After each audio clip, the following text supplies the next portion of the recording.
यदि हमने सकारात्मक विचारों के बीज बोए तो हमें सफलता और खुशी मिलेगी, लेकिन यदि बोए गए बीज नकारात्मक विचारों के हैं तो सफलता और दुख साथ साथ चलेंगे। जिन लोगों को आप सफल और महान मानते हैं वे यहाँ ऐसे ही नहीं पहुंच गए।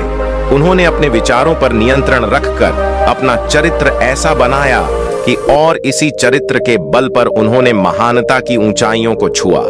तो मूल रूप से आपके अंदर जो विचार हैं, यदि आपके मन में दूसरों के प्रति क्रोध, ईर्ष्या, घृणा है तो आप बाहर भी वैसे ही होंगे, तो आपको बाहर भी वही मिलेगा। तुम्हें ऐसे लोग मिलेंगे जो तुम्हारे साथ वैसा ही करेंगे। यदि तुम्हारे पास प्रेम, शांति, करुणा है तो तुम वैसे ही बन जाओगे और आप बाहर भी वैसा ही पाएंगे। और जो ऐसे विचार रखता है उसे सम्मान और प्यार दोनों मिलता है। वस्तुतः मनुष्य अपने जीवन का निर्माता स्वयं है।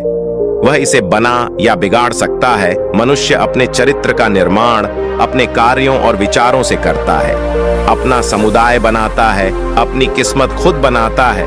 व्यक्ति ने कहा, लेकिन बुद्ध, मैं अपने विचारों से खुद को कैसे सुधार सकता हूँ? बुद्ध ने कहा था कि अगर तुम खुद को सुधारना चाहते हो तो सबसे पहले अपने विचारों पर ध्यान देना शुरू करो। तुम्हें यह देखना होगा कि तुम दिन भर क्या सोच रहे हो। क्या तुम दिन भर मन में बुराई और लोगों के प्रति नफरत पाल रहे हो? आपको बस इस बात पर ध्यान देना है कि आप अच्छाई की ओर जा रहे हैं या बुराई की ओर। जब आप अच्छे से समझ जाएंगे कि आपके दिमाग में अच्छे विचार चलते हैं या बुरे, तभी आप अपने सोचने के तरीके में बड़ा सकारात्मक बदलाव कर पाएंगे। आपके अंदर कभी न खत्म होने वाला खजाना है। आप नहीं जानते कि आप क्या कर सकते हैं, आप किस तरह की अद्भुत शक्तियां प्राप्त कर सकते हैं। आपने महान योद्धाओं और महान लोगों के बारे में तो सुना ही होगा।